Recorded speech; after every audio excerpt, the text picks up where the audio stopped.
এখন আমরা যদি বিশ্বাস করি যে আল্লাহর পক্ষ থেকে কোরআন নাজিল হয়েছে, তাহলে এটা তো মেনে নিতেই হবে যে কোরআনে যা আছে সব সত্য, তাই তো? আল্লাহ পাক কি মিথ্যা বলতে পারেন? নাউযুবিল্লাহ। এখন কোরআন এবং হাদিসের অনেক বিষয় আমরা প্রমাণ করতে সক্ষম হই আমাদের ক্ষুদ্র জ্ঞানে। আবার এমন অনেক বিষয় আছে যেগুলো আমরা আমাদের ক্ষুদ্র জ্ঞানে প্রমাণ করতে পারি না।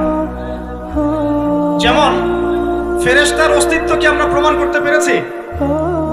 আপনি কি ল্যাবে প্রমাণ করতে পারবেন? জিন জাতির অস্তিত্ব আমরা কি চোখে দেখে প্রমাণ করতে পারবো? কবরে আযাব দেওয়া হয়, আপনি কি এটা দেখে প্রমাণ করতে পারবেন? রূহ বা আত্মা বলে কিছু আছে আমাদের দেহের মধ্যে, এটা কি আপনি প্রমাণ করতে পেরেছেন?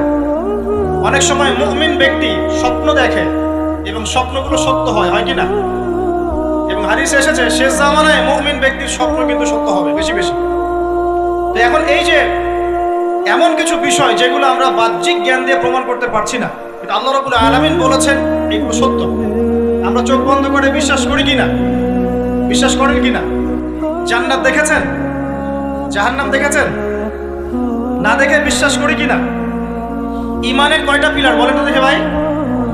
কয়টা? ছয়টা। কয়টা?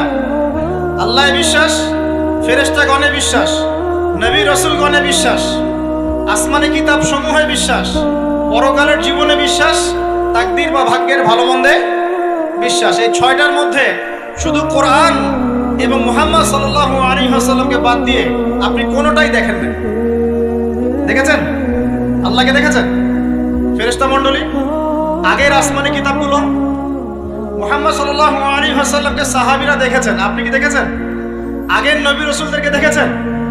পরকালের জীবন দেখেছেন? তাকদীর বা ভাগ্যের ভালো মন্দ দেখেছেন? এই যে না দেখে যে আমরা বিশ্বাস করছি, এটার নাম হচ্ছে গায়েবে বিশ্বাস। কিসে বিশ্বাস? এটাই আল্লাহ পাক বলছেন আলিফ লাম মিম যালিকাল কিতাব লা রাইবা ফিহ। আলিফ লাম মিম এটা এমন একটা কিতাব যেই কিতাব নিয়ে কোনো সন্দেহ সংশয় নাই। হুদাল লিল মুত্তাকিন, এই কিতাব মুত্তাকিদেরকে পথ দেখাবে। কারা মুত্তাকি? আল্লাযীনা ইউমিনুনা বিল গায়বি, যারা এই অদৃশ্যে বিশ্বাস করে। বলেন সুবহানাল্লাহ।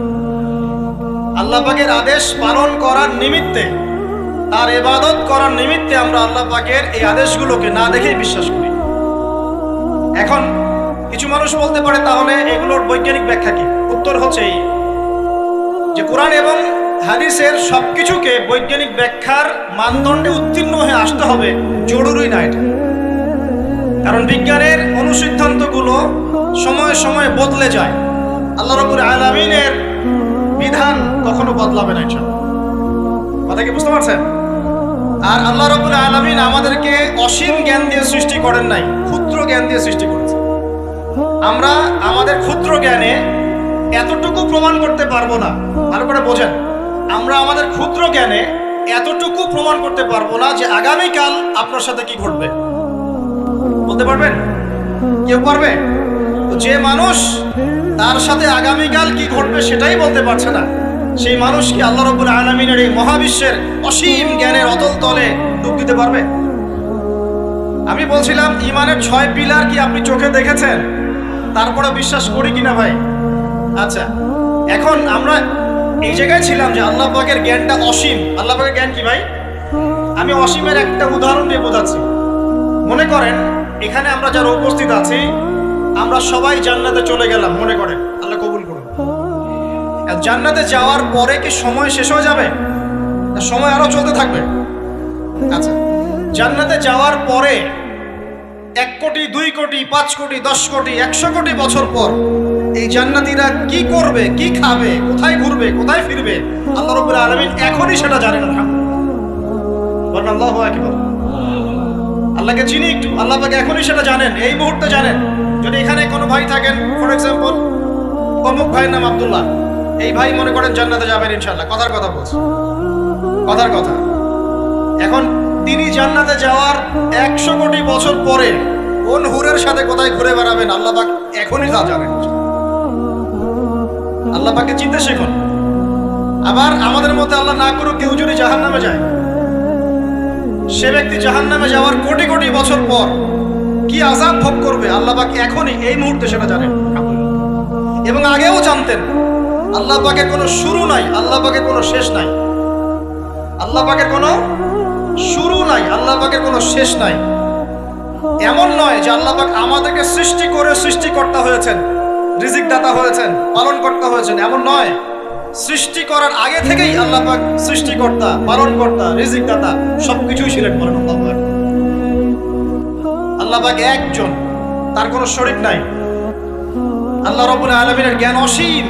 এটার উদাহরণ হাদিসে দেয়া হয়েছে এভাবে যে মুসা এবং খিদির আলাইহিস সালাম নৌকায় সফর করছেন, একটা পাখি এসে নদী থেকে এক ফোঁটা পানি খেয়ে চলে গেল।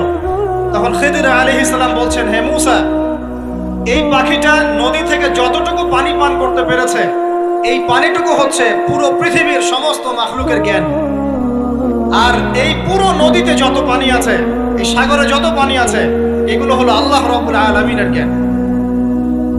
আমি কি বুঝাতে পারছি ভাই?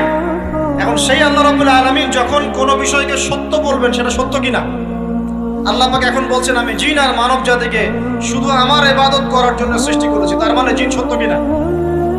আচ্ছা, একটু বলে দেই, মানুষের মধ্যে যেমন ভালো মন্দ আছে, জিন জাতির মধ্যেও কি আছে? ভালো মন্দ আছে। দুষ্ট জিন মানুষের ক্ষতি করার চেষ্টা করে। কি করে ভাই? এবং দিন দিন কিন্তু এর প্রভাবটা বাড়ছে। তো এখান থেকে বাঁচার জন্য কিছু প্রোটেকশন আগে বলে দেই, তারপর সামনে যাই। প্রত্যেক দিন সকালে এবং সন্ধ্যায় 3 বার করে সূরা ইখলাস পড়বেন। কুল হুয়াল্লাহু আহাদ, আল্লাহুস সামাদ, লাম ইয়ালিদ ওয়া লাম ইউলাদ ওয়া লাম ইয়াকুল লাহু কুফুয়ান আহাদ। সকালে সন্ধ্যায় কয়বার? 3 বার। আর 3 বার পড়বেন সূরা ফালাক, কুল আউযু বিরাব্বিল ফালাক, এই সূরা। আর 3 বার পড়বেন সূরা নাস, কুল আউযু বিরাব্বিন নাস। এটা প্রত্যেক ফরজ নামাজের পর একবার করে পড়বেন আয়াতুল কুরসি। আয়াতুল কুরসি কোন সূরা আছে? কত নাম্বার আয়াত? মাশাআল্লাহ, 255। আল্লাহু লা ইলাহা ইল্লা হুয়াল হাইয়ুল কাইয়্যুম, এখান থেকে শেষ পর্যন্ত। আর কি করবেন? রাতের বেলা ঘুমানোর সময় পড়বেন সূরাতুল বাকারা, এর শেষের 2টা বা 3টা আয়াত। লিল্লাহি মা ফিস সামাওয়াতি ওয়া মা ফিল আরদ, এখান থেকে ফানসুরনা আলাল কওমিল কাফিরিন পর্যন্ত। নবী সাল্লাল্লাহু আলাইহি ওয়াসাল্লাম বলেছেন, রাতের বেলা কেউ যদি সূরা বাকারার শেষের এই 2টা 3টা আয়াত পড়ে ঘুমায়, সারা রাত আপনি যদি ইবাদতে থাকতেন যে নেকি পেতেন, এটা পড়ে ঘুমানোর ফলে সেই নেকি পাবেন ইনশাআল্লাহ। এখন বলেন দেখি, কতজনের সূরা বাকারার শেষের 3টা আয়াত মুখস্থ আছে? মাশাআল্লাহ। এখন বলেন আমাকে, আল কোরআনের আলো ঘরে ঘরে কি জ্বলবে? বলেন। শোনেন, আমার কথা রাগ করেন না। আমরা তো সবাই চাই যে আল্লাহর কোরআন আল্লাহর জমিনে প্রতিষ্ঠা লাভ করুক, চাই কি না? তাহলে সবার আগে নিজের মধ্যে কোরআন কায়েম করতে হবে। কোথায়? আগে নিজের উপর কোরআন কায়েম করুন, নিজের উপর সুন্নাহ কায়েম করুন, নিজের উপর দিন কায়েম করুন। ইনশাআল্লাহ দিন ঘরে ঘরে পৌঁছে যাবে। প্রত্যেক ঘরের মানুষ এই নিয়াত করতে পারি কি ইনশাআল্লাহ যে আমরা সবাই কোরআন পড়া শিখবো ইনশাআল্লাহ? কোরআনের বাছাই করা কিছু আয়াত অন্তত মুখস্থ করবো ইনশাআল্লাহ। পুরা কোরআন তোমাদেরকে মুখস্থ করতে বলছি না, হয়তো অনেকে পারবে না, যারা পেরেছে তারা সৌভাগ্যবান, আলহামদুলিল্লাহ। কমপক্ষে সূরা বাকারার শেষের 3টা আয়াত পারবো না ভাই? আয়াতুল কুরসি পারবো না? সূরা ফালাক, সূরা নাস, সূরা ইখলাস, সূরা কাফিরুন, সূরা হাশরের শেষের 3টা আয়াত, সূরা কাহাফ এর প্রথম 10 শেষ 10 আয়াত, সূরা কাহাফ প্রথম 10 শেষ 10 আয়াত, সূরা সাফফাত এর প্রথম 10 আয়াত, সূরা আর রহমান, সূরা ইয়াসিন, সূরা মুলক। এই যে কমন জিনিসগুলো, এগুলো মুখস্থ করতে পারবো না ভাই ইনশাআল্লাহ? আল্লাহ পাক সবাইকে তৌফিক দান করুন, বলি আমিন। আর এখন যারা বিয়ে শাদী করেন নাই, নিয়াত করেন যে আপনাদের ঘরে যে সন্তান আসবে, আচ্ছা সন্তানের আগে বউয়ে আসে নাকি? আচ্ছা, যারা বিয়ে শাদী করেন নাই নিয়াত করেন, দিনদার, মুত্তাকি, পরহেজগার, কোরআনওয়ালা মেয়ে ছাড়া বিয়ে করার দরকার নেই। বাস বাস বাস বাস বাস। শোনেন, এর মানে এই নয় যে খালি মাদ্রাসার মেয়েদেরকে বিয়ে করবে, বরং এমন অনেক দিনী বোন আছেন আমাদের স্কুল কলেজ ইউনিভার্সিটিতে পড়েন, তারা অনেক বেশি দিন চর্চা করেন। মাশাআল্লাহ। আমি বলেছি কোরআনওয়ালা, দিনদার, পর্দাশীল নারী বিয়ে করবেন এবং আল্লাহর জমিনে আল্লাহর দিন এমনি প্রতিষ্ঠা হয়ে যাবে ইনশাআল্লাহ। বাতিল কোন দিক পালিয়ে যাবে ঠিক নাই। সবকিছু শেষ আছে না বলেন তো? সবকিছু শেষ আছে। নমরুদ আছে না নাই? দুনিয়াতে আছে। মানুষ তার নামও স্মরণ করে। যখন সে দুনিয়া ছিল মনে হচ্ছিল দুনিয়াটাই তার। তখন মনে হচ্ছিল কি দুনিয়াটাই নমরুদের। ফেরাউন দুনিয়া আছে না নাই? আছে। তার নামও কি মানুষ স্মরণ করে? যখন ফেরাউনের রাজত্ব ছিল, যুগ ছিল, তখন মনে হতো যে পুরো দুনিয়াটাই ওর। কথা বুঝতে পারছেন না? এরকম প্রত্যেক যুগে যুগে। আজ জাতির নাম শুনেছেন? আজ জাতি এই তাল গাছের সমান লম্বা চওড়া ছিল এক একজন। বিশ্বাস করছেন না? তাল গাছের সমান লম্বা চওড়া ছিল এবং পাহাড় কেটে কেটে তারা বাড়িঘর নির্মাণ করত। তাদের কাছে আল্লাহ পাক নবী হিসেবে পাঠিয়েছিলেন হুদ আলাইহিস সালামকে। কোন নবী? সূরা হুদ পড়ে দেখবেন। আপনি যদি কবিতা, সাহিত্য, ছন্দ এগুলো পছন্দ করেন তাহলে সূরা হুদ আপনার জন্য। সুবহানাল্লাহ। আপনি যদি কবিতা, সাহিত্য, ছন্দ, বালাগাত পছন্দ করেন সূরা আর রহমান আপনার জন্য, সূরা হুদ আপনার জন্য, সূরা শুআরা এগুলো আপনার জন্য।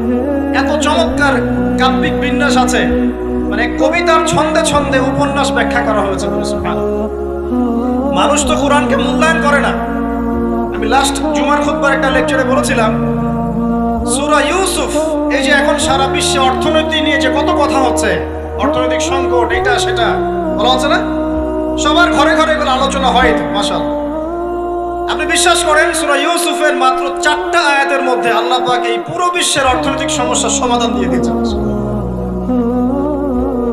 বলে দেব কি সমাধান? পরে বলছি। আগে আপনাদের এই পয়েন্টটা শেষ করি। ঘরে ঘরে কোরআনওয়ালা মানুষ তৈরি হবে তো ইনশাআল্লাহ। আল্লাহ কবুল করুন, বলি আমিন। কোরআনের এই বিশেষ সূরাগুলো মুখস্থ করতে পারবো তো ইনশাআল্লাহ ভাই? এগুলো নিয়মিত চর্চা করলে আপনাকে দুষ্ট জিন, জাদু, বদনজর এগুলো গ্রাস করবে না ইনশাআল্লাহ। আরেকটা বইয়ের নাম বলে দেই, বই কিনবেন। আমি যে প্রত্যেকটা লেকচারে একটা একটা করে 2টা করে বইয়ের নাম বলি, বইগুলো কিনবেন আল্লাহর রাস্তায়। আজকে শুধু একটা বইয়ের নাম বলবো না, আজকে আমি এমন একজন রাইটারের নাম বলে দিব যে রাইটারের সবগুলো বই বাসায় কিনবেন আপনারা ইনশাআল্লাহ। যদি আপনি এই রাইটারের, এই আলেমের সবগুলো বই বাসায় রাখতে পারেন এবং চর্চা করতে পারেন ইনশাআল্লাহ, আপনি সিরাতুল মুস্তাকিমেই থাকবেন ইনশাআল্লাহ। আমি আপনার জিম্মেদার হচ্ছি ইনশাআল্লাহ।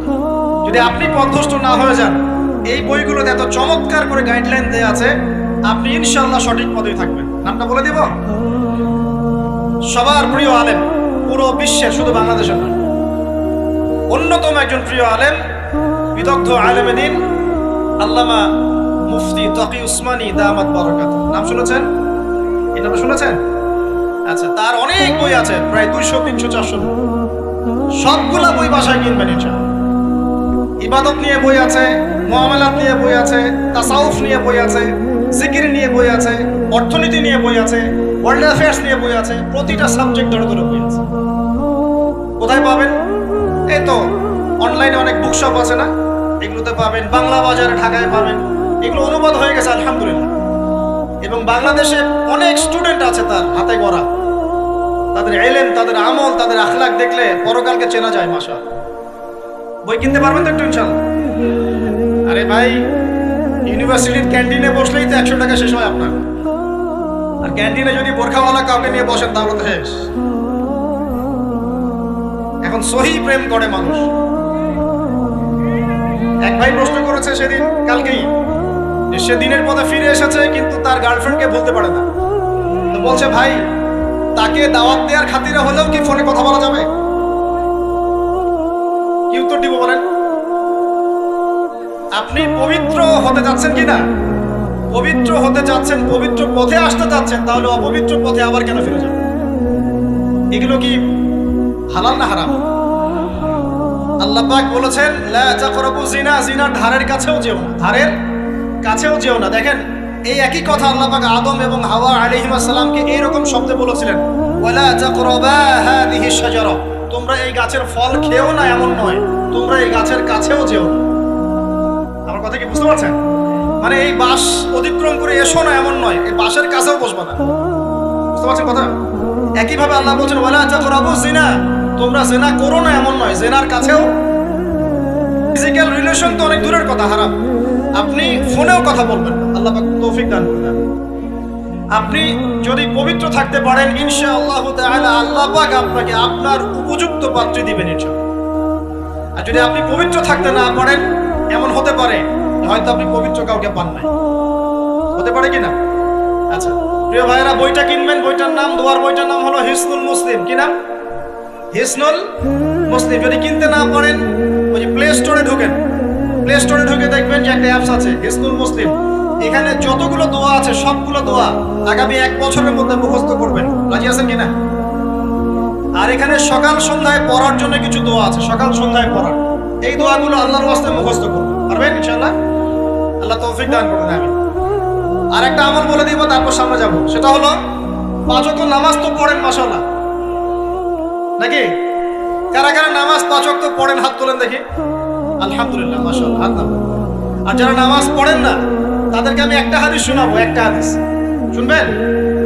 নবী সাল্লাল্লাহু আলাইহি ওয়াসাল্লাম বলেছেন, قال النبي صلى الله عليه وسلم بين العبد وبين الكفر والشرك ترك الصلاة। আল্লাহ পাকের বান্দা আর একজন কাফের মুশরিকের মধ্যে পার্থক্যই হচ্ছে নামাজ। আল্লাহ পাকের বান্দা মানে মুমিন মুসলিম এবং একজন কাফের মুশরিকের মধ্যে পার্থক্য কি?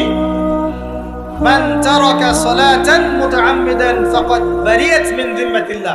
কেউ যদি ইচ্ছাকৃতভাবে তার উপর ফরজ নামাজকে ছেড়ে দেয়, সে যেন আল্লাহ পাকের জিম্মেদারি থেকে মুক্ত হয়ে গেল। অন্য হাদিসে আছে মান তারাকা সালাতান মুতাআম্মিদান ফাকাদ কাফার। কেউ যদি ইচ্ছা করে নামাজ ছেড়ে দেয়, সে ব্যক্তি কুফরি করবে বলে। নাউজুবিল্লাহ। আমরা কি কুফরি করতে চাই নাকি ভাই? নামাজের কথা বলেছি, 5 ওয়াক্ত নামাজ কারা কারা পড়েন না হাত তুলেন এবার। আচ্ছা, লজ্জার কিছু নাই। এখন আমার সাথে তওবা করেন, আমার সাথে তওবা করেন, বলেন আস্তাগফিরুল্লাহ আল্লাযী লা ইলাহা ইল্লা হুয়াল হাইয়ুল কাইয়্যুম ওয়া আতুবু ইলাইহি। আল্লাহর কাছে সাক্ষী রেখে বলেন, আল্লাহ আমি জীবনে যত রাকাত নামাজ ছেড়ে দিয়েছি এর জন্য আমাকে মাফ করুন। ইনশাআল্লাহ আগামী জীবনে আমি বিনা ওজরে 1 ওয়াক্ত নামাজও বাদ দিব না ইনশাআল্লাহ। রাজি আছেন ইনশাআল্লাহ? বাস এই একটা নসিহত যদি আজকে আপনারা আমল করতে পারেন, ইনশাআল্লাহ আজকের মাহফিল সফল করা যাবে। আর বই কিনতে বললাম, 1 নাম্বার কোন বই বলেন? হিসনুল। আর কোন আলেমের নাম বলেছে? আল্লামা, জুড়ে বলেন। তার অনেকগুলো বই আছে, কেনার চেষ্টা করবেন তো ইনশাআল্লাহ। আল্লাহ পাক তৌফিক এনায়েত করুন বলি আমিন। তাহলে আমরা সূরা যারিয়াতের 56 নম্বর আয়াতে কি শিখেছি ভাই? আল্লাহ রাব্বুল আলামিন আমাদেরকে সৃষ্টি করেছেন কেন? তার ইবাদত করার জন্য আছে। এখন আমাকে বলেন যে আল্লাহ পাকের ইবাদত করার জন্য আল্লাহ পাক এই দুনিয়াতে আমাদেরকে কত বছর সময় দিয়েছেন? বলেন দেখি। সর্বোচ্চ কত হবে? সর্বোচ্চ 60, 70, 100 হতে পারে। এই তো। আমরা কি চিরস্থায়ী থাকবো এখানে না চলে যাব? আচ্ছা, দুনিয়ার জীবনটা তাহলে কি? আল্লাহ পাক বলছেন, আল্লাযী খালাকাল মাউতা ওয়াল হায়াতা লিয়াবলুয়াকুম আইয়ুকুম আহসানু আমালা। আল্লাহ পাক জীবন মৃত্যু সৃষ্টি করেছেন কেন? আল্লাহ পাক পরীক্ষা করার জন্য যে এই দুনিয়ার জীবনে আমলে কে শ্রেষ্ঠ, আমলে কে শ্রেষ্ঠ। দুনিয়ার জীবনে আসার উদ্দেশ্য পেয়েছি আল্লাহর ইবাদত করা, এখন পেলাম আল্লাহ জীবন মৃত্যু কেন সৃষ্টি করেছেন? আমলে পরীক্ষা করার জন্য যে কে শ্রেষ্ঠ হচ্ছে। আমাদের উদ্দেশ্য কি? আমাদের উদ্দেশ্য হচ্ছে পুলসিরাত পার হয়ে জান্নাতে যাওয়া। উদ্দেশ্য কি? পুলসিরাত পার হয়ে জান্নাতে যাওয়া। সূরা আলে ইমরানের 185 নম্বর আয়াতে আল্লাহ পাক বলেছেন, কুল্লু নাফসিন যায়িকাতুল মাউত। প্রত্যেকটা নফস মৃত্যুর স্বাদ গ্রহণ করবে, এরপর কিয়ামতের মাঠে তাদের আজর তাদেরকে পূর্ণ মাত্রায় বুঝিয়ে দেওয়া হবে। আল্লাহ পাক বলেন, ফামান যুহজিহা আনিন নারি ওয়া উদখিলাল জান্নাতা ফাকাদ ফাজ। ওই দিন যে ব্যক্তিকে জাহান্নাম থেকে বাঁচানো হবে এবং জান্নাতে প্রবেশ করানো হবে, সেই ব্যক্তি হচ্ছে সফল। কথা ঠিক কিনা? তাহলে উদ্দেশ্য পেলাম তো, আমাদের গন্তব্য পেলাম তো। আমাদের গন্তব্য কি তাহলে? জান্নাত। এখন এই দুনিয়ার জীবনে আমরা সর্বোচ্চ হয়তো 100 বছর বাঁচবো, আল্লাহ ভালো জানেন, তাই তো? এই দুনিয়ার জীবনের এই হায়াতের সবচেয়ে ইম্পর্টেন্ট টাইমটা কোনটা বলেন? সবচেয়ে ইম্পর্টেন্ট টাইম কোনটা? যৌবন কিনা? যৌবন কাকে বলে? যৌবন কাকে বলে? কত বছর থেকে কত বছর পর্যন্ত? 20 থেকে 40 বা 15 থেকে 40 বা 20 থেকে 50, এই তো? আচ্ছা, এই বয়সের মধ্যে কারা কারা আছেন আপনারা? মাশাআল্লাহ, সবাই তো দেখি এই বয়সে আপনারা। এখন এই বয়স সম্পর্কে আগে দুইটা হাদিস শোনেন, আমার দিকে তাকান, তারপরে আমি বলছি অবস্থা কি, করণীয় কি। আমি বলেছি যুবকদেরকে কিছু নসিহত করবো, আজকে নিয়াত করেছি, ঠিক আছে ভাই? আচ্ছা, যুবকদের সম্পর্কে প্রথম হাদিস, রাসূল সাল্লাল্লাহু আলাইহি ওয়াসাল্লাম বলেছেন, কিয়ামতের মাঠে মানুষ যখন উঠবে, আমরা উঠবো কিনা? আচ্ছা, নাকি উঠবো না? যারা আগুনে পুড়ে গেছে তারা উঠবে কিনা? যারা পানিতে ডুবে গেছে, যাদের লাশও খুঁজে পাওয়া যায় নাই, উঠবে কিনা? স্পেশালি তুমি কোন কাজে ব্যয় করেছো? তোমার যৌবন তুমি স্পেশালি কোন কাজে ব্যয় করেছো? যুবকরা কি উত্তর দেওয়ার জন্য প্রস্তুত আছে যে আমাদের যৌবন আমরা আল্লাহর পথে কাটিয়েছি? সবাই কি বলতে পারবো? 3 নাম্বার, তোমার রিজিকের উৎস কি ছিল? কোন পথে সম্পদ অর্জন করেছো? 4 নাম্বার, কোন পথে সম্পদ ব্যয় করেছো? কোন কোন খাতে সম্পদ ব্যয় করেছো? আমরা কি আমাদের আয় এবং ব্যয়ের হিসাব দেওয়ার জন্য প্রস্তুত? 5, তোমাকে আমি যে জ্ঞান দিয়েছিলাম সেই জ্ঞান অনুযায়ী আমল করেছো কিনা? আল্লাহ পাক আমাকে আপনাদের সবাইকে তৌফিক দান করুন, জানা অনুযায়ী আমল করার তৌফিক দান করুন। এই 5টা প্রশ্নের মধ্যে যৌবনকাল ইম্পর্টেন্ট কিনা ভাই? গুরুত্বপূর্ণ কিনা?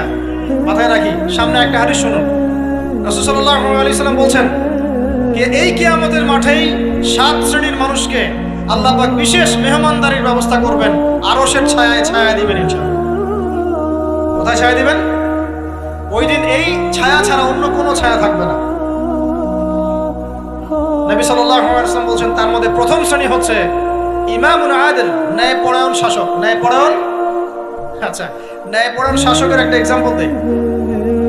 মক্কার জাহেলি যুগে সাহাবীরা ঈমান নিয়ে এসেছেন, বাস তাদের উপর নির্মম নির্যাতন শুরু হয়ে গেছে, আবু জেহেল, আবু লাহাব, উতবা, শাইবা। তখন সাহাবীরা আল্লাহ রাসূলের কাছে এসে বলছেন, ইয়া রাসূলুল্লাহ, আপনি একটু বদদুয়া করেন, তাদের উপর বদদুয়া করেন, আমরা তো আর পারছি না। নবী সাল্লাল্লাহু আলাইহি ওয়াসাল্লাম বললেন, তোমরা মক্কা থেকে হিজরত করে হাবাসায় চলে যাও। কোথায়? হাবাসা। হাবাসা মানে হচ্ছে আবিসিনিয়া। আবিসিনিয়া মানে এখনকার ইথিওপিয়া, ইরিত্রিয়া। নাম শুনেছেন কি?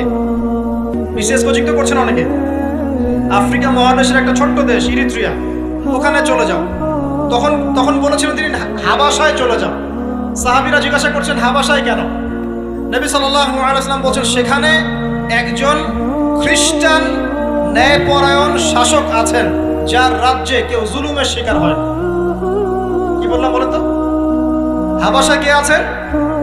একজন মুসলিম না খ্রিস্টান? খ্রিস্টান ন্যায়পরায়ণ শাসক আছেন, যার রাজ্যে কেউ জুলুমের শিকার, মুসলমান নন এমন একজন শাসকের প্রশংসা করে আমাদের নবীজি বললেন, তার রাজ্যে কেউ জুলুমের শিকার হয়। সুবহানাল্লাহ। সাহাবীরা সেখানে হিজরত করলেন। নেতৃত্ব দিয়েছেন জাফর বিন আবি তালিব রাদিয়াল্লাহু আনহু।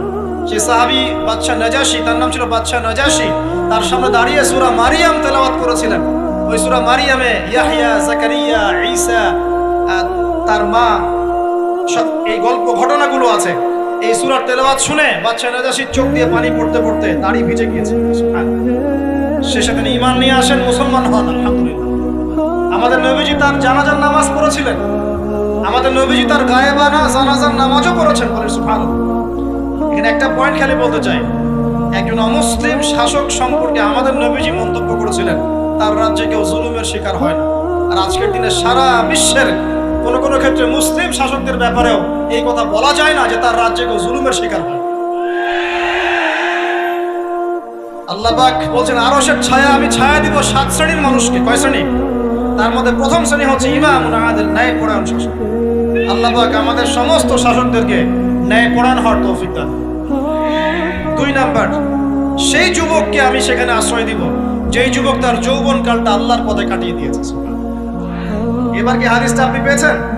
এর আগের হাদিস কি শুনলেন? পা নড়াতে পারবেন না যতক্ষণ পর্যন্ত এই প্রশ্নের উত্তর না দিচ্ছেন যৌবনকাল কোন পথে ব্যয় করেছেন।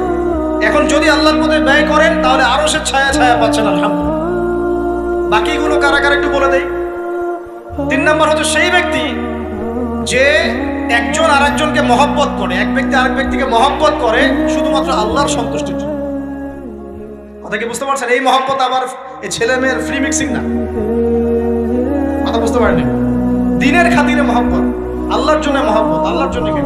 4 নম্বর এমন ব্যক্তি যে এত গোপনে দান করে যে তার বাম হাত জানে না ডান হাত কি দান করেছে। আমরা তো এখন 1 টাকা দান করলে 100 টাকা ফুটাই। ফেসবুক আছে, মারাত্মক একটা জিনিস ফেসবুক, মানে এটা মানুষকে মানুষ রাখে না। যে ব্যক্তি ফেসবুকে আসক্ত তার সাথে কথাবার্তা বলা, লেনদেন, চলাফেরা খুব ডিফিকাল্ট। মানে কি বোঝেন আগে কথাটা? কেন ডিফিকাল্ট? কারণ সে এত বেশি আসক্ত এখানে যে পান থেকে চুন খসলে সে আপনাকে পাবলিকলি ধুয়ে রেখে দিবে। কিছু হইলে আপনাকে ফেসবুকে টেনে নিয়ে আসবে, ফেসবুকে সবাইকে বলবে উনি আমার সাথে এই কাজ করছে। আপনি বলারও টাইম পাবেন না যে আপনি নির্দোষ। খুব মুশকিল না এগুলা? আল্লাহ মাফ করুক আমাদেরকে। এমন ভাবে দান করে যে বাম হাত জানে না ডান হাত কি দান করছে। 5 নম্বর এমন ব্যক্তি যে এটা যুবক, এটাও যুবক, যাকে কোনো সুন্দরী নারী আহ্বান করছে জিনার জন্য, সুন্দরী উচ্চ বংশের নারী, যে আসো আমার সাথে জিনা করো। ওই ইউসুফ আলাইহিস সালামের মতো, মনে আছে? ইউসুফ আলাইহিস সালামের ঘটনা মনে আছে? আচ্ছা, কিন্তু সেই যুবক বলে, সেই ব্যক্তি বলে, ইন্নী আখাফুল্লাহ, আমি আল্লাহকে ভয় করি, আমি তোমার সাথে খারাপ কাজ করতে পারবো। এরকম ছেলে এবং এরকম মেয়ে এখন সমাজে খুঁজে পাওয়া যায় হাতে গোনা, হাতে গোনা। আপনি অনলাইন ঘাটাঘাটি করেন, গুগল করেন, ক্রস চেক করেন, দেখবেন বাংলাদেশের 25 বছরের কম বয়সী ছেলে আর মেয়েদের জেনার হার কত আপনি বের করে দেখবেন। 25 বছরের কম যে যুব সমাজ আমাদের সামনে আছে, তাদের মধ্যে কত % যুবক এখন পর্যন্ত ফিজিক্যাল সম্পর্ক করেনি কারোর সাথে, আপনি খুঁজে বের করতে পারবেন। শুধু ছেলেদের ক্ষেত্রে এটা নয়, মেয়েদের ক্ষেত্রেও আছে। এই যে অনার্স লাইফ পার করার আগেই বহু মেয়ে সতীত্ব নষ্ট করে ফেলছে, বহু ছেলে সতীত্ব নষ্ট করে ফেলছে। কথাগুলো কি রাগ করছেন? আমি আপনাদের ভাই এবং আমি আপনাদেরকে মহব্বত করি। আমরা জেনার পথে যাব না, আমরা হালাল সম্পর্কে থাকবো ইনশাআল্লাহ। যখন আপনি জেনায় চলে যাবেন, আপনার কলব থেকে আল্লাহ নূর নষ্ট হয়ে যাবে। এটা এমন একটা পাপ যেটা করার পর মানুষ আল্লাহর সামনে মাথা তুলে দাঁড়াতে পারে না, লজ্জায় চোখ নেমে যায়, ইবাদতে স্বাদ পায় না। যখন হারাম সম্পর্কে, ফ্রি মিক্সিং, এগুলোতে মানুষ থাকে, ইবাদতে মানুষ স্বাদ পায় না। দিনের পর দিন ইবাদত করে মনোযোগ আসে না, মন লাগে না, চোখ দিয়ে একটু পানি বের হয় না, আল্লাহর জন্য কাঁদতে পারে না, কারণ মনের মধ্যে তো নূর নাই। আর যখন একটা মেয়ে বেপরদায় থাকে, অনেক ইবাদত করলেও তার এই বেপরদায় থাকার কারণে সমাজের বহু মানুষের চোখের জেনা হয়ে যায়। এতে করে ওই সব মানুষের পাপের ফল এই মেয়েটাকে ভোগ করতে হয়। মানুষের চোখের বদনজর লাগে, ওই মেয়ে অসুস্থ হয়ে পড়ে মানসিকভাবে, শারীরিকভাবে। আমি আমাদের যুবক ভাই এবং বোনদেরকে রিকোয়েস্ট করব, আল্লাহর ওয়াস্তে চরিত্রটাকে পবিত্র রাখার চেষ্টা করুন। আল্লাহ পাক তৌফিক দান করবেন। এই যুবককে আল্লাহ পাক আরশের ছায়া দিবেন, যে একটা মেয়েকে পেয়েও আল্লাহর ভয় তাকে ভোগ করে নাই। আল্লাহ পাক এরকম যুবক ঘরে ঘরে তৈরি করবেন। তাহলে কি করবেন ভাই? হালাল উপার্জনের ব্যবস্থা করবেন, ব্যাস সরাসরি বিয়ে করে ফেলবেন। পরিবারকে বোঝানোর চেষ্টা করবেন, না বুঝলে আন্দোলন শুরু করবেন যে আমি জেনা করতে চাই না, আমি বিয়ে করতে চাই, বিয়ে আমার দেওয়ানি লাগবে, এরকম। ব্যাস, তারপর দেখবেন বাপ মা কেমন করে বিয়ে না দেয়। আল্লাহ সাহায্য করবে ইনশাআল্লাহ। আল্লাহ আমাদের যুবক ভাইদেরকে চরিত্র হেফাজত করার স্বার্থে বিয়েকে সহজ করে দিন। আবার কাউরে নিয়ে পালায় যায় না, ওই কাজ করতে যায় না কিন্তু আবার, ঠিক আছে? কারণ এইভাবে কোর্টে গিয়েও যদি একটা মেয়ে বিয়ে করে, এই বিয়ের জায়েজ না জায়েজ নিয়ে অনেক কথা আছে। অতএব এইসব ঝুঁকির মধ্যে যাবেন না, বাসায় বোঝানোর চেষ্টা করবেন। আরেক শ্রেণীর ব্যক্তি আছে যাদেরকে আল্লাহ পাক আরশের ছায়া দিবেন। তারা কারা? যারা গোপনে আল্লাহকে স্মরণ করে কাঁদতে পারে। এখন এই দুটো হাদিসের মধ্যে যুবকদের অবস্থান কি পেয়েছেন? আচ্ছা, আরেকটা শোনাই এবার। নবী সাল্লাল্লাহু আলাইহি ওয়াসাল্লাম বলেছেন, 5টা জিনিস আসার আগেই 5টা বিষয়কে মূল্যায়ন করো। 1, তোমার বার্ধক্য আসার আগেই তোমার যৌবনকে মূল্যায়ন করো। যৌবনের গুরুত্ব পেলেন তো এবার? তোমার মওত আসার আগেই তোমার জীবনকে মূল্যায়ন করো। অসচ্ছলতা আসার আগেই সচ্ছলতাকে মূল্যায়ন করো। অসুস্থতা আসার আগেই সুস্থতাকে মূল্যায়ন করো। এবং এই যে কথাটা বললাম যে তোমার বার্ধক্য আসার আগেই যৌবনকালটাকে মূল্যায়ন করো। এই হাদিসগুলোর মধ্যে আমরা সংক্ষিপ্ত পরিসরে যৌবনকালের গুরুত্ব পাচ্ছি কিনা ভাই? এখন এই যৌবনকালটা আমাদের কাটানো উচিত আল্লাহ পাকের ইবাদতের মধ্য দিয়ে। এই যৌবনকালটা আমাদের কাটানো উচিত কয়েকটা বিষয়ের মধ্য দিয়ে। তার মধ্যে আমি 10টা পয়েন্ট আপনাকে এদিকেও এগিয়ে যান, দুই দিকে আগাতে থাকেন। এর পাশাপাশি বরেণ্য ওলামায়ে কেরামদের সোহবতে থাকার চেষ্টা করেন। যারা রিনাউন্ড এবং বরেণ্য ওলামায়ে কেরাম, তাদের সোহবতে থাকার চেষ্টা করেন। ইলম অর্জনের অনেক ধাপ আছে। শুরু করেন কোরআন তেলাওয়াত দিয়ে, তারপরে আস্তে আস্তে হাদিসে যান, কোরআনের তাফসীরে যান, ইতিহাস পড়েন, ইসলামের ইতিহাস পড়েন, ইসলামিক অর্থনীতি পড়েন, রাসূলের জীবনী সিরাত পড়ে দেখেন, ইসলামিক ফিকহের বইগুলো পড়ে দেখেন। আস্তে আস্তে গ্র্যাজুয়ালি আপনি সামনে যান। এই সিলেবাসটা আপনি কোত্থেকে পাবেন? এই সিলেবাসটা দেখবেন প্রত্যেক জেলায় জেলায় বরেণ্য কওমি ওলামায়ে কেরাম আছেন না, তাদের সাথে পরামর্শ করবেন, আপনাকে সুন্দর সিলেবাস করে দিবে ইনশাআল্লাহ। এইভাবে আপনি পড়াশোনা করবেন এবং ওস্তাদের সাথে থেকে পড়াশোনা করবেন। একা একা সবকিছু করা যায়? একা একা সবকিছু করা যায় না। একটা সিলসিলা লাগে, একটা ওস্তাদের সোহবত লাগে নাকি? একা একা কি কোরআন সুন্নাহ সব বুঝে ফেলতে পারবেন আপনি? তাই মনে হয়? কখনোই না। অতএব বরেণ্য আলেমদের সোহবত লাগবে, আবার আপনার চেষ্টাও লাগবে। আল্লাহ পাক তৌফিক দান করুন। এই যৌবনকালের প্রথম কাজ কি ভাই? ইলম অর্জন করা। 2 নাম্বার, এই যৌবনকালে আমরা যে পরিমাণ ফিজিক্যালি ফিট থাকি, শরীরে শক্তি থাকে, উদ্যম থাকে, আমাদের বয়সটা 40-50 হয়ে গেলে সেটা থাকবে না। থাকবে? অতএব এই যৌবনকালে বেশি বেশি ইবাদত করতে থাকেন। আল্লাহ পাক তৌফিক দান। এই যৌবনকালে 5 ওয়াক্ত নামাজ তো পড়বেনই, এর পাশাপাশি নফল নামাজগুলো পড়ার চেষ্টা করবেন। এর পাশাপাশি আপনি চেষ্টা করবেন তাহাজ্জুদের ওয়াক্তে একটু নামাজ পড়ার জন্য, কমপক্ষে 2 রাকাত, কমপক্ষে 2 রাকাত, অ্যাটলিস্ট 2 রাকাত নামাজ তাহাজ্জুদের সময় পড়ার চেষ্টা করি। আল্লাহ আমাকে তৌফিক দিক, আপনাদের সবাইকে তৌফিক দান। ওই সময় আপনি যে দোয়াই করবেন আল্লাহর কাছে কবুল হবে ইনশাআল্লাহ। যে দোয়াই করবেন আল্লাহ কবুল করবেন ইনশাআল্লাহ। যদি আপনার রিজিকটা কি হয়? হালাল হয়। হারাম রিজিক দিয়ে ইবাদত কবুল হয়?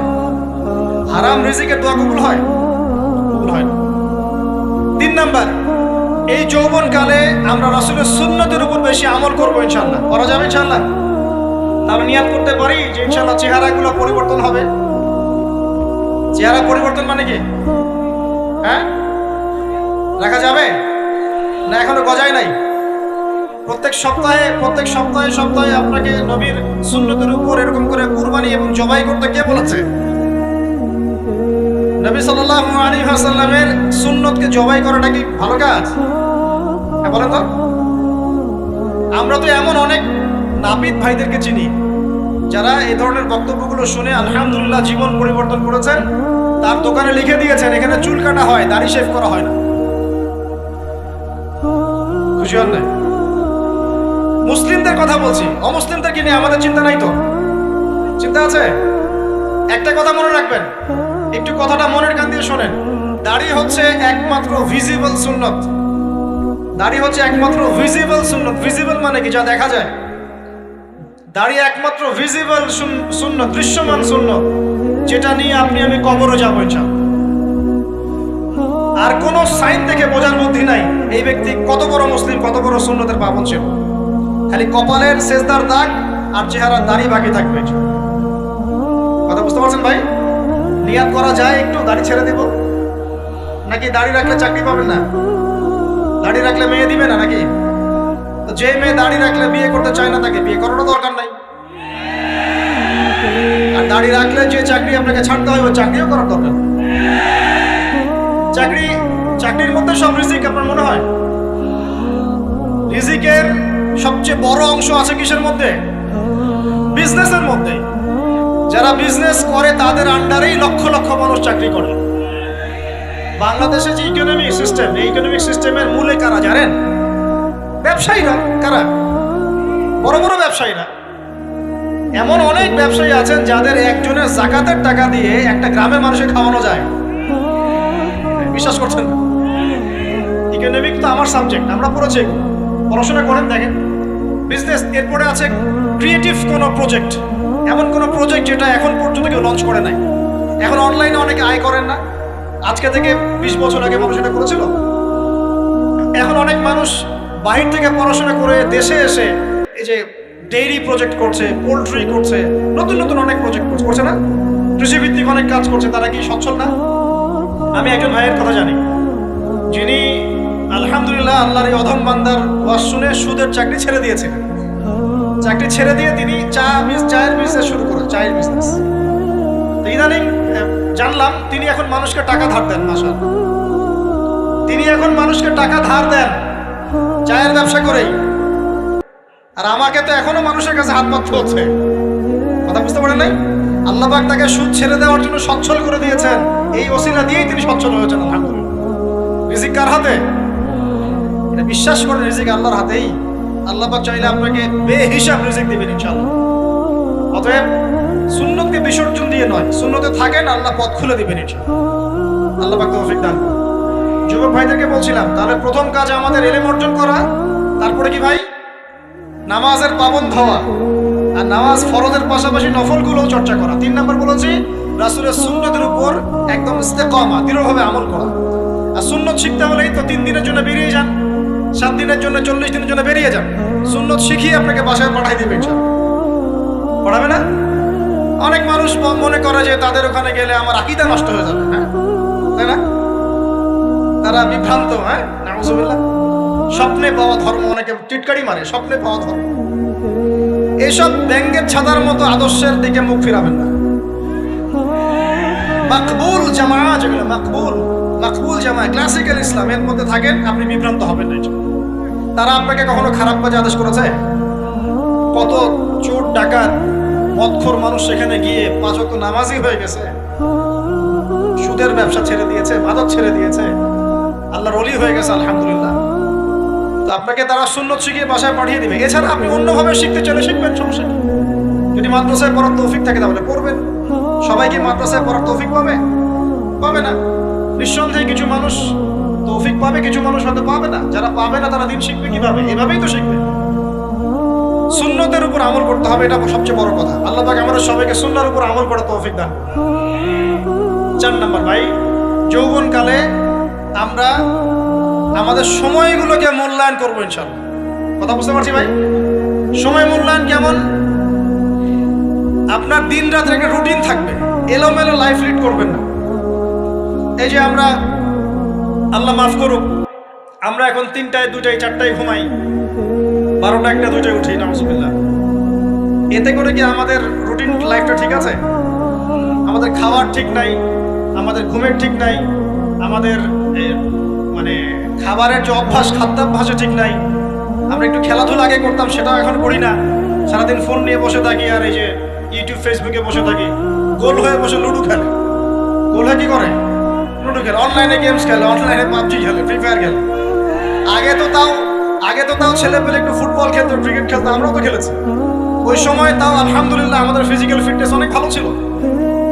এখন ওগুলো বাদ দিয়ে যে মানুষ পর্নোগ্রাফি দেখছে, লুডো খেলছে, পাবজি খেলছে, ফ্রি ফায়ার খেলছে, সারাদিন অনলাইনে বসে অথর্বর মতো বসে আছে, এটা কি ভালো হচ্ছে? এজন্য অ্যাটলিস্ট ফজরের নামাজ পড়ে জিকির আজগার করে পড়াশোনা করে আধা ঘন্টা 1 ঘন্টা খেলাধুলা করলে কি সমস্যা? একটু ফুটবল খেলেন, দৌড়াদৌড়ি করেন, জগিং করেন, একটু ব্যায়াম করেন। আল্লাহ পাক আপনাদের যৌবনে বরকত দান করুন, আমিন। এই কাজগুলো করতে হবে কিনা? ভালো না খারাপ? করেন। আর নিয়মতান্ত্রিক লাইফ লিড করবো আমরা। নিয়মতান্ত্রিক, আমার জীবনে একটা রুটিন থাকবে, এই রুটিনের বাইরে যাব না। পড়াশোনার রুটিন থাকবে, খেলার বা এক্সারসাইজ রুটিন থাকবে, খাওয়া দাওয়ার রুটিন থাকবে, দাওয়ার রুটিন থাকবে, আমি আলেমুল আমাদের কাছে যাবো, এই রুটিন থাকবে। একটা রুটিন লাইফ লিড করবেন, এলোমেলো জীবন যাপন করবেন। আল্লাহ পাক আমাকে তৌফিক দান করুন, আপনাদের সবাইকে তৌফিক দান করুন। কয়টা বলেছি ভাই? বলেন। 6 নাম্বার, যৌবনকালে সবচেয়ে বেশি বেঁচে থাকবো নারীর ফিতনা থেকে। কি থেকে ভাই? যৌবনকালে সবচেয়ে বেশি বেঁচে থাকবো কি থেকে? একটা হাদিস বলি, নবী সাল্লাল্লাহু আলাইহি ওয়াসাল্লাম বলেছেন, মা তারাকতু বা'দি ফিতনাতান আদাররু আলা রিজালি মিনান নিসা। আমি আমার পরে, নবীজি বলছেন, আমি আমার পরে পুরুষদের জন্য নারীদের চেয়ে ভয়ঙ্কর কোনো ফিতনা রেখে যাই নাই। কেমন ফিতনা? আপনি একটু অনেস্টলি বলেন তো দেখি, যে আমরা যারা পর্নোগ্রাফিতে টুকটাক আসক্ত বা এই ধরনের অনলাইনে বা অফলাইনে এই ধরনের হারাম সম্পর্কের সাথে আছি, মন থেকে কি আপনি ফিল করেন যে আল্লাহ আপনার সাথে আছেন? বলেন তো দেখি, অনেস্টলি বলেন। আপনি যখন নামাজ পড়ে বাসায় ফিরে যান, ফিরে যেতে যেতে যদি আপনার চোখে খারাপ কিছু পড়ে, আপনার মনের নূরটা নষ্ট হয়, আপনি বুঝতে পারেন না? বুঝতে পারেন না? যখন আপনি এরকম হারাম কোনো সম্পর্কে আছেন, নাউজুবিল্লাহ, আপনার মনটা যে শক্ত হয়ে গেছে আপনি বুঝতে পারেন না। আল্লাহর ওয়াস্তে নারী জাতির ফিতনা থেকে সর্বোচ্চ দূরত্ব অবলম্বন করবেন। আল্লাহ পাক তৌফিক দান করুন। কি করব তাহলে আমরা? ওই যে বলেছি হালাল সম্পর্ক করতে পারলে হালাল, যদি করতে না পারি সবর করবেন। কি করবেন? সবর করবেন, ভালো কাজে ব্যস্ত থাকবেন, বেশি বেশি রোজা রাখবেন। কি করবেন? বেশি বেশি রোজা রাখবেন। সোমবারে রোজা রাখবেন, বৃহস্পতিবারে রোজা রাখবেন। এভাবে আপনি আপনার জীবনটা গুছিয়ে নেন, আল্লাহ পাক প্রবৃত্তিকে নিয়ন্ত্রণ করার ক্ষমতা দিবেন ইনশাআল্লাহ। এরপরেও যদি ভুল হয়ে যায়, হতে পারে এই যুগটা ফিতনার যুগ, চরম ফিতনার যুগ। তারপর ইন্না লিল্লাহি ওয়া ইন্না ইলাইহি রাজিউন, এই তো শেখায় নাকি? সবসময় মনে রাখবেন যে আল্লাহ রাব্বুল আলামিনের পরিকল্পনাই আপনার উপরে সবচেয়ে বেশি অগ্রাধিকার যোগ্য, সমাজের পরিকল্পনা নয়। পরিবার আপনাকে চাপ দিচ্ছে, চাকরি পাস না, পড়াশোনা করিস না, হ্যাঁ পড়াশোনায় কেন তুই 80 নম্বর পাইলি না, কেন চান্স পেলি না, কবে চাকরি পাবি, কবে আমাদেরকে দেখবি, খাওয়াবি, পড়াবি, এই যে চাপগুলো চারপাশ থেকে আসে কিনা? অনেক যুবক দেখা যায় মাদকাসক্ত হয়, অনেকে দেখা যায় আত্মহত্যা করছে, ইদানিং হচ্ছে কিনা ভাই? এই শব্দটা থেকে আমি এই পয়েন্টটা আজকে লিখেছিলাম যে ভুলেও আল্লাহর প্রতি বিশ্বাস এবং তাওয়াক্কুল হারাবেন না। সমাজ যেভাবে শেখায়, সমাজ চারপাশে যে চাপ আপনাকে দিচ্ছে, এই চাপে নিজে গা ভাসিয়ে দিবেন না। আপনি আল্লাহর কাছে দোয়া করবেন, আল্লাহর কাছে পথ চেয়ে নেবেন এবং আল্লাহর প্রতি তাওয়াক্কুল ভরসা করবেন। কখনো আত্মহত্যার পথ বেছে নেবেন। কি হয়েছে?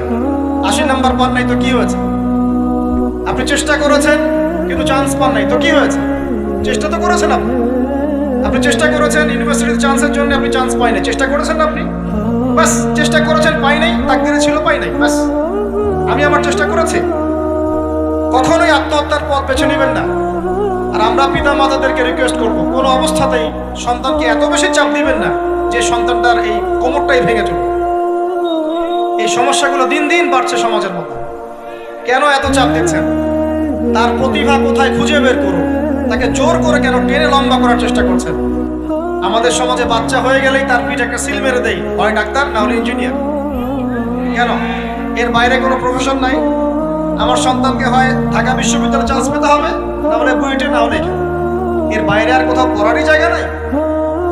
আর এখানে পড়লেই আমার সে ছেলে বা আমার মেয়ে একদম সবচেয়ে বড় জ্ঞানী হবে, অন্য কোনোভাবে হবে না, এটা গ্যারান্টি দেওয়া আছে? যারা সভ্যতা বিনির্মাণ করেছেন তারা কয়জন বড় বড় ডিগ্রি সার্টিফিকেট পেয়েছেন? খুঁজে বের করে দেখেন, খুঁজে বের করে। আমরা ফিলোসফির মধ্যে যে ফিলোসফারদের হিস্ট্রি পড়েছিলাম, তাদের মধ্যে বেশিরভাগই দেখা যায় স্কুলেও যায় নাই, কলেজেও যায়। আছে না? এমন আছে। আমি বলছি না আপনারা যাবেন না, আমি বলছি জ্ঞানের মানদণ্ড এটাই নয় যে আমার সার্টিফিকেট অর্জিত হয়েছে। সার্টিফিকেটটাই জ্ঞানের মানদণ্ড নয় তো। হ্যাঁ, প্রতিযোগিতার একটা জগৎ আছে, আমাকে সে জগৎ উতরাতে হবে। আপনি চেষ্টা করবেন, যদি না হয় তাকদীরে ছিল, হয় নাই, বাস হয়। আমাকে আল্লাহ পাঠিয়েছেন তার ইবাদত করার জন্য, এখানে আত্মহত্যা করার জন্য আল্লাহ আমাকে পাঠান নাই। আমার জীবন যদি দিতেই হয় তাহলে আল্লাহর জন্য দিব ইনশাআল্লাহ। ঠিক আছে কথা? বাস, দুনিয়ার জন্য না। আল্লাহ পাক বোঝার তৌফিক দান করুন। কটা বললাম? 7টা না 8টা? 7টা। 8 নাম্বার। 8 নাম্বারটা ইম্পর্টেন্ট এবং এটা আপনাদের জন্য মজাদার। সেটা হলো 8 নাম্বারটা বেশি ইম্পর্টেন্ট। এটা হচ্ছে দিনের পথে চলার ক্ষেত্রে আপনি অনেক রকম মতবাদ পাবেন সামনে। কেউ বলবে আমারটা সঠিক, কেউ বলবে না ওরটা নয়, আমারটা সঠিক, কেউ বলবে না আমার দলটা সঠিক, কেউ বলবে না ওর সংগঠন সঠিক। এগুলো আপনার কান ভারী করে ফেলবে। তখন মনে হবে যে আগেই ভালো ছিলাম রে ভাই, নামাজ পড়তাম না।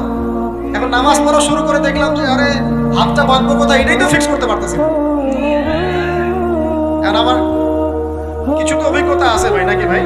ওর আলোকে একটা কথা বল, সেটা হলো সমাজে কিছু ইখতিলাফি মাসআলা আছে, এই মাসআলাগুলো কানেও ঢুকাবেন না। আপনি ইবাদতের মধ্য দিয়ে আল্লাহকে পাওয়ার চেষ্টা করুন। এবং চিরায়ত একটা ইসলাম আমরা ফলো করছি না, এই ইসলামের মধ্যে এমন কিছু নাই যেটা আপনাকে জাহান্নামে নিয়ে যাবে, এমন কিছু নাই। হ্যাঁ, প্রত্যেকটা ঘরানার মধ্যে কিছু বিভ্রান্ত মানুষ থাকতে পারে। এমন কিছু মানুষ এমন আমল করছে যে আমলটা হয়তো কোরআনে এবং হাদিসে নাই। এটা তার সমস্যা, কোরআন সুন্নাহর সমস্যা নয়। কথা বুঝতে পারছেন? এটা তার সমস্যা, সে এটাকে সেই বেদাতটা করছে, সেই শিরকটা করছে। তার মানে এই নয় যে কোরআন হাদিস আমাকে শিরক শিখিয়েছে, বেদাত শিখিয়েছে।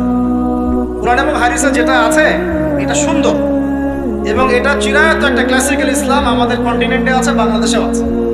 এখানে থাকলে আপনি বিভ্রান্ত হবেন না ইনশাআল্লাহ তাআলা। বরেণ্য ওলামায়ে কেরামদের কাছে গিয়ে অন্তত একজন হকপন্থী আলেমের সাথে পরামর্শ করে আপনি আমল করার চেষ্টা করুন। আর যে বিষয়গুলো নিয়ে ইখতিলাফ আছে এগুলো নিয়ে সমাজে মত পার্থক্য সৃষ্টি করে সমাজটাকে বিভক্ত করতে যায় না। আল্লাহর ওয়াস্তে মসজিদ ভাগ করতে যায় না, সমাজকে ভাগ করতে যায় না। জাতিগত ঐক্যটা রক্ষা করেন, আল্লাহ পাক বোঝার তৌফিক দান। আর যদি মানুষের মধ্যে খারাপ কিছু দেখি, ওই খারাপ কিছু বিষয়টা আমি এড়িয়ে যাবো। আর কোনটা ভালো কোনটা খারাপ আমি বুঝবো কিভাবে? আমি 10 জন আলেমের সাথে পরামর্শ করবো, বাস। আমি এত বড় আলেম নই, তাহলে আমি 10 জন আলেমের সাথে পরামর্শ করবো যে হুজুর এই বিষয়টা চলছে, এটা সম্পর্কে আসলে বিষয়টা কি। একটা ঘরানার দিকে কখনো আপনি সাম্প্রদায়িকভাবে বায়াসড হয়ে যাবেন না। আপনি আপনার চিন্তাটাকে লিবারেল রাখবেন, হকটা যেখানে পাবো সেটা নিব ইনশাআল্লাহ। এমন নয় যে উনি বলেছেন বলেই হক আর কারোটা নিব না, ওনারটাই নেব, এভাবে চিন্তা করবেন না। হক যেখানে আছে সেখানে যাবেন আপনি ইনশাআল্লাহ। আল্লাহ পাক আমাদেরকে বোঝার তৌফিক দান। আর যে ইখতিলাফগুলো আছে এগুলো নিয়ে সমাজকে বিভক্ত করতে যায় না, মতানৈক্য নিয়েই ঐক্য হবে ইনশাআল্লাহ তাআলা। আল্লাহ পাক আমাদেরকে এই কথাটা বোঝার তৌফিক দান। আর শেষের দুটো হলো যৌবনকালে আমরা আমাদের পরবর্তী জীবনের প্রস্তুতি গ্রহণ করবো ইনশাআল্লাহ। কারণ বার্ধক্যের জীবনে আপনি কিন্তু এই কাজগুলো এখন করতে পারছেন, সেগুলো পরে পারবেন না। অতএব এই সময়ে আপনি আপনার রিজিকের একটা অংশ সঞ্চয় করার চেষ্টা করুন, কিছু সাস্টেইনেবল অ্যাসেট করার চেষ্টা করুন, যাতে পরবর্তী বয়সে গিয়ে আপনাকে দিনের দিকে কাজ করার জন্য দুনিয়ার ফিতনায় পড়তে না। আল্লাহ পাক আপনাদেরকে হালাল রিজিকের ব্যবস্থা করে দিন, আমি দোয়া করি আল্লাহুম্মা আমিন। আর সবশেষ যেটা বলতে চাচ্ছিলাম, দেখুন যৌবনকালে আমরা যা করতে পারবো অন্য সময় পারি না। তাই এই যৌবনেই ইলম অর্জন করে আল্লাহ পাকের দ্বীনের এই দাওয়াতের মেহনত আমরা শহরে শহরে, গ্রামে গঞ্জে, জেলায় উপজেলায়, প্রত্যন্ত অঞ্চলে সমস্ত জায়গায় পৌঁছে দেব ইনশাআল্লাহ। যৌবনকালে আমরা বেশি বেশি দাওয়াতি কাজ করার চেষ্টা করবো, আল্লাহ পাক তৌফিক দান। যতটুকু জানেন, আপনি এতটুকু জানেন না যে নামাজ পড়তে হয় 5 ওয়াক্ত, তাহলে নিজে পড়েন, মানুষকে নামাজের দাওয়াত। আপনি এতটুকু জানেন না যে ভাই সুদ খাওয়া হারাম, জানেন কি না ভাই? ব্যাস আপনি মানুষকে বলেন যে ভাই হালাল খাই, সুদ না খাই। আপনি এতটুকু জানেন না যে জেনা করা হারাম, বাস আপনি আপনার বন্ধুকে দাওয়াত দেন, ভাই জেনার দিকে যাইস না এবং হারাম অ্যাফেয়ার্সে যাইস না। যতটুকু জানেন অতটুকু মানুষের কাছে পৌঁছে দেন, আল্লাহ পাক তৌফিক দান। যুবক ভাইদেরকে আমি এই 10টা নসিহত করলাম আজ। এই নসিহতগুলো একটু মেনে চলেন, যৌবনটা সুন্দর হবে ইনশাআল্লাহ। এছাড়া আর অনেক নসিহত আছে, এগুলো ওই যে বইগুলোর নাম বলে দিয়েছি, আল্লামা তাজউল উসমানী হুজুরের যে বইগুলো এগুলো পড়েন, ইনশাআল্লাহ দেখবেন আরো অনেক হেদায়েত আপনি পাবেন। মোটা দাগে কথা হচ্ছে ইলম অর্জন করতে হবে। রাজি আছে কিনা ভাই? রাজি আছে কিনা বলেন? ইলম অনুযায়ী আমল বাড়িয়ে দিব, রাজি আছে কিনা? হকপন্থী উলামায়ে কেরামের সাথে পরামর্শ করে চলবো, রাজি আছে কিনা?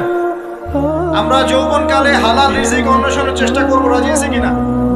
যৌবনের সময়কে বিন্যাস করে চলবো, এলোমেলো জীবন যাপন করবো না, রাজি আছে কিনা? নারীদের ফিতনা থেকে বেঁচে থাকার চেষ্টা করবো, রাজি আছে কিনা? আগামী দিনের জন্য, ইসলামকে এগিয়ে নেওয়ার জন্য দাওয়াতের মেহনত করবো, রাজি আছে কিনা? আচ্ছা, এখন আসেন, এগুলো আমাদের করণীয় ছিল, আমাদের যুবকরা এখন করছে কি সেটা? আমাদের যুবকরা এখন কিশোর গ্যাং করছে। কিশোর গ্যাং কি করছে? আপনাদের পরিবারের কর্তা যারা আছেন তাদেরকে আমি একটু রিকোয়েস্ট করবো, আপনার সন্তানের দিকে খেয়াল রাখেন। আপনার সন্তানকে যত ছোট মনে করছেন, আপনার সন্তান এখন এত ছোট নয়। কিশোর বয়সে সে এমন পাপও করে ফেলেছে যা আপনি এখনো করেন নাই। কিশোর বয়সে এমন এমন পাপ করা তার শেষ যা আপনি এখনো চিন্তা করতে পারেন না। অতএব সন্তানকে শুধু গায়ে গতরে বড় করলে হয় না।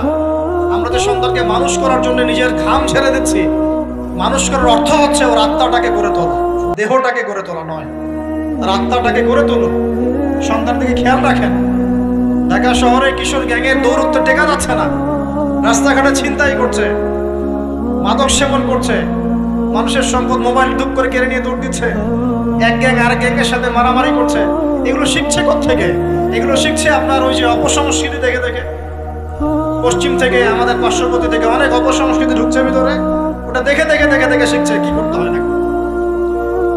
দুইটা গ্যাং তৈরি করছে এবং সিনেমাতে যেমন দেখানো হয় সে নিজেকে ওই রকম করে চিন্তা করা শুরু করছে। এই কনসেপ্টগুলো মানুষ পাচ্ছে কোথায়? নাটক সিনেমা থেকে পাচ্ছে।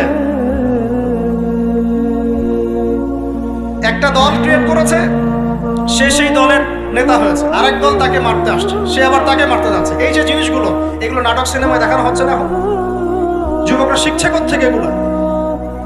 বাংলাদেশের মেয়েদেরকে একসময় শেখানো হয়েছে তুমি সুন্দর না, তুমি কি না, তাদের মনে ঢোকান তুমি সুন্দর না, আরো সুন্দর হতে চাও, আরো সুন্দর হতে চাও, এই ক্রিম মাখো সুন্দর হয়ে যাবে।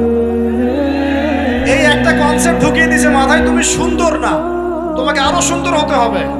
আল্লাহ তোমাকে যে সৌন্দর্য দিয়েছেন এটা যথেষ্ট না, অন্যরা আরো অনেক বেশি সুন্দর, তুমি সুন্দর না, এই ক্রিম মাখো সুন্দর হবে। এই করতে করতে করতে ক্রিমের ব্যবসা শুরু, বাণিজ্য, সবকিছুর পিছনে কি থাকে? বাণিজ্য, আর কিচ্ছু না। তারপর শুরু হলো যে পার্লার, অমুক ক্রিম তমুক ক্রিম, অমুক সোনো, এই সেই, বাস মেয়েরা পাগল হয়ে গেল। বাস নতুন নতুন আমরা আমাদের সংস্কৃতি ধারণ করে যে কাপড় চোপড় গুলো পরি, কিছু মানুষ শেখালো এর চেয়ে এই ফ্যাশনটা ভালো, এটা পরো। বাস ঈদে ঈদে নতুন নতুন ফ্যাশন আসা শুরু করো। আরে পাঞ্জাবি পায়জামা পরা তো আমাদের বাপ দাদাদের শুনলো, বাঙালিদেরই শুনলো। সব বাদ দিয়ে এখন আমরা কি শুরু করেছি দেখেন তো? এগুলো কিন্তু মিডিয়া দিয়ে আপনাদেরকে ঢোকানো হয়, মিডিয়া থ্রু দিয়ে। আমরা দেখছি এখন যুবকরা, বহু যুবক মাদকাসক্ত হয়ে যাচ্ছেন, হচ্ছেন কিনা?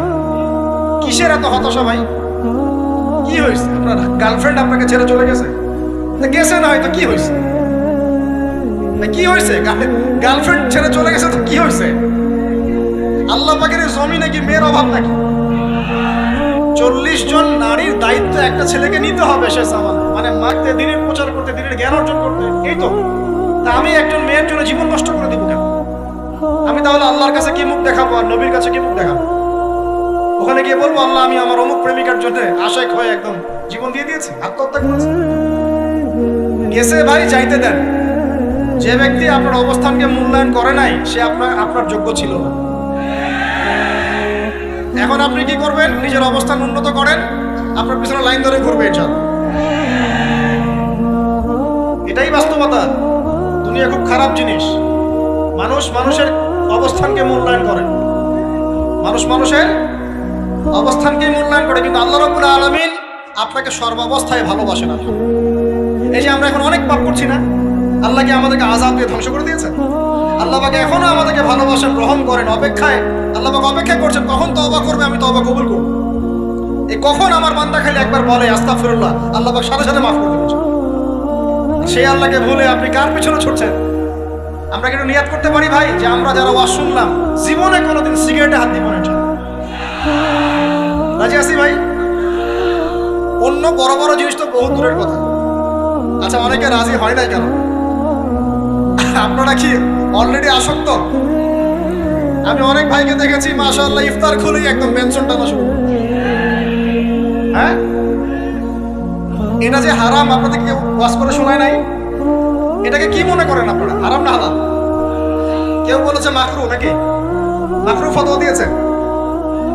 মাকরুহ শব্দের অর্থ জানেন আপনি? মাকরুহ শব্দের অর্থ কি শোনেন, সূরা বনী ইসরাইল খুলবেন। কোন সূরা? সূরা বনী ইসরাইল। আল্লাহ পাক বলছেন আমি বনু ইসরাইলকে এই এই কাজগুলো করতে নিষেধ করেছি। কোন কোন কাজ? জেনা করো না, জেনার ধার কাছে যেও না, এতিমের মাল আত্মসাৎ করো না, শিরক করো না, ইত্যাদি। যারা আলেম আছেন তারা আমার কথা বুঝবেন। এই কাজগুলোর পরে আল্লাহ পাক বলছেন যে এই প্রত্যেকটা কাজ আল্লাহর কাছে মাকরুহ, অপছন্দ। কিসের? অপছন্দ। আর এটাকে আপনি সহজ মনে করছেন? নিয়াত করি আল্লাহ পাকের সন্তুষ্টির জন্য আমরা কোনোদিনও মাদকের সাথে সম্পৃক্ত হব না। আর বিশ্বাস করেন, শুধুমাত্র মাদক দ্রব্য নিয়ন্ত্রণ অধিদপ্তর এই আইন কানুন এগুলো দিয়ে, জরিমানা দিয়ে মানুষকে মাদক ছাড়ানো যাচ্ছে না, যাবে না। কেন যাবে না এটা আপনারা খুব ভালো করেই জানেন, আমি বলতে চাচ্ছি না। অনেক সময় মাদক বিরোধী কনসার্ট করে মানুষ, মাদক বিরোধী কনসার্টে ওঠার আগে এক বোতল ডাইল খেয়ে আসে। এগুলো কি বাস্তব কথা বলছি না অবাস্তব কথা বলছি? আমাদের যুবক ভাইরা কোশ্চিন কালেও মাদকের ধার কাছে যাবেন না। একটা হাদিস খালি মনে রাখেন, একটা, এই হাদিসটা মনে রাখেন। নবী সাল্লাল্লাহু আলাইহি ওয়াসাল্লাম বলেছেন কেউ যদি মাদক দ্রব্য সেবন করে তার 40 দিনের নামাজ কবুল হবে। সিগারেট একটা খেয়েছি, 40 দিন নামাজ নাই। এরপর যদি সে তওবা করে আল্লাহ মাফ করে দিবে। আবার যদি মাদক খায় আবার 40 দিন কবুল হবে। যদি আবার তওবা করে আল্লাহ মাফ করে দিবে। আবারও যদি খায় আবারও 40 দিন কবুল হবে না, আবারও তওবা করলে আল্লাহ আবার মাফ করে দিবে।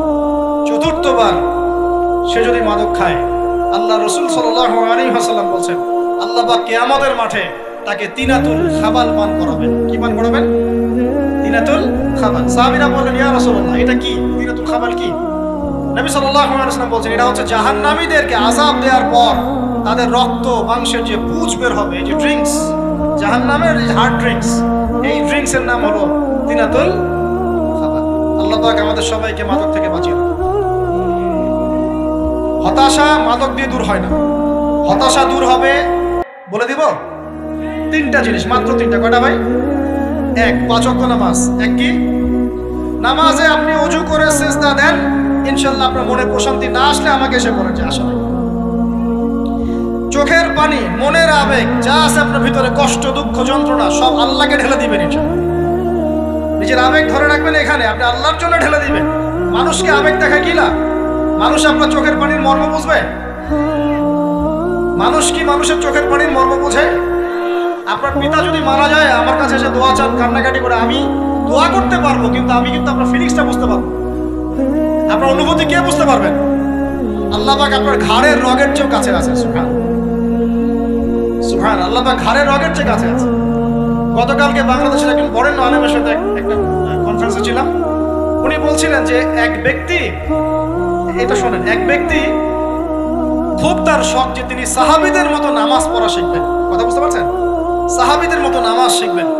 তো একজন বরেণ্য আলেমের কাছে এসেছেন, এসে বলছেন যে আমাকে সাহাবীদের মতো নামাজ শিখিয়ে দেন। তখন সেই আলেম আরেকজন আলেমের সন্ধান দিয়েছেন, যে তুমি তার কাছে যাও, তিনি শেখাবেন। তো সেই ব্যক্তি একটু অবাক হয়েছেন, কারণ যাকে প্রশ্ন করেছিলেন তিনি অনেক বড় মুহাদ্দিস, আর যার কাছে পাঠানো হচ্ছে তিনি অত বড় মুহাদ্দিস নন, কিন্তু আবেদ, আমল পড়েন। তাকে গিয়ে বলছেন উনি আমাকে পাঠিয়েছেন সাহাবী মারা নামাজ শিখিয়ে দেন।